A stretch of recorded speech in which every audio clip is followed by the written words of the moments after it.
Herkese Tatlı Sanatı Mutfağı kanalımdan merhabalar. Bugün çayın, kahvenin yanına tüketebileceğiniz çok lezzetli, kıyır kıyır, şahane bir kurabiye tarifim var. İki renkli çizgili kurabiye tarifi.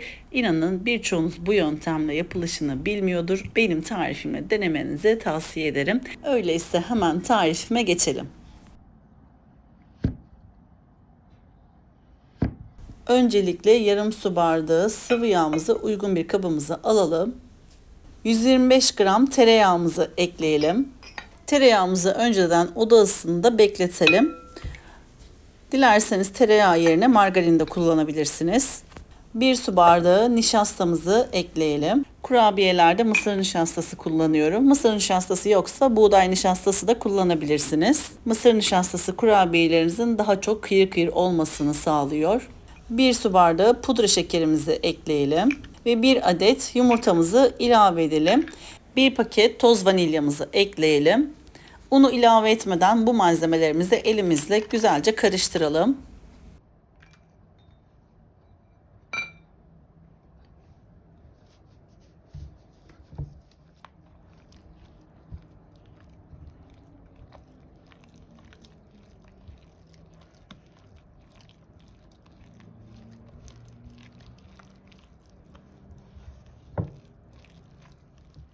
İki buçuk su bardağı un ilave ediyorum. Burada unumun hepsini kullanmadım ama toplamda malzeme ölçülerimde 2,5 su bardağı un kullandım.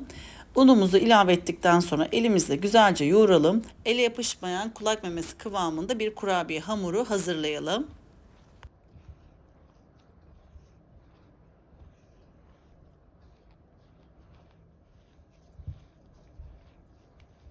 Yoğurduğumuz kurabiye hamurumuzu tam ortadan ikiye bölerek bir yarısını ayrı bir kaba alalım.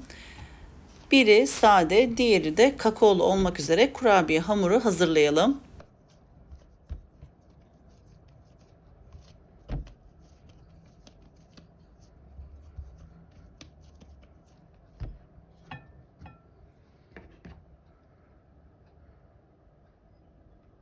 Bir buçuk yemek kaşığı kakaomuzu ayrı olan bir kabımızın içerisine ilave edelim ve kurabiye hamurumuzu kakaolu olarak hazırlayalım. 1,5 yemek kaşığı kakaomuzu ilave ettikten sonra 1 yemek kaşığı kadar tereyağı ilave edelim.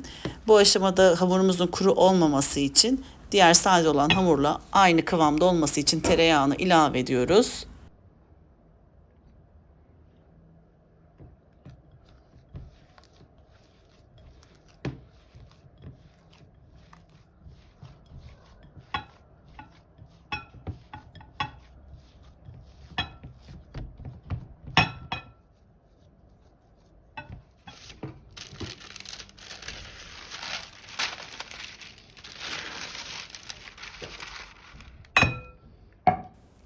Hem sade hem de kakaolu kurabiyemizi iki yağlı kağıdın arasına alarak merdane yardımıyla açalım. Çok ince açmıyoruz, çok kalın da olmayacak. Şimdi yakından sizler de kalınlığını göreceksiniz. İlk önce sade hamurumu yağlı kağıdın üzerine alıyorum. Üzerine yağlı kağıdı örtüyorum. Merdaneye yapışmaması için açarken kolaylıkla açabilmek için yağlı kağıdını üzerine koydum. Şimdi merdane ile düzlüyorum.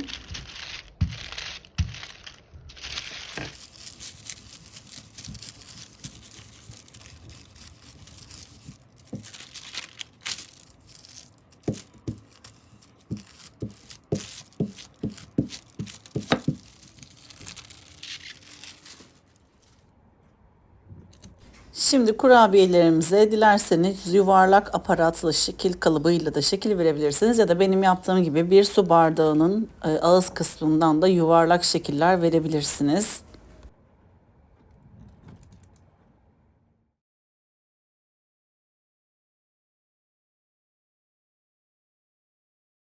Yuvarlak şekillerin kenarında kalan kurabiye hamurlarımı da bir kenara alıyorum. Kalan hamurlarımı tekrardan yağlı kağıdın arasına alıp açıp tekrardan yuvarlak şekiller elde ediyorum. Şimdi kakaolu kurabiye hamurumu yapmak üzere hazırlıyorum. Yağlı kağıdımı üzerine örtüp tekrardan merdane ile açıyorum ve bir bardak yardımıyla yuvarlak şekiller oluşturacağım.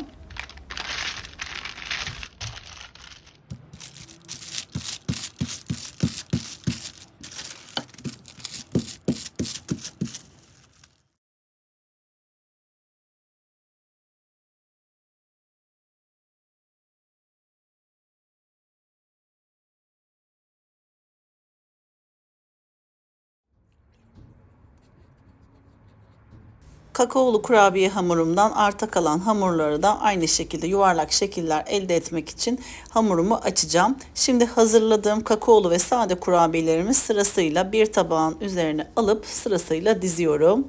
İlk önce sade kurabiye, sonra kakaolu, sade kurabiye sırayla bu şekilde üst üste diziyorum.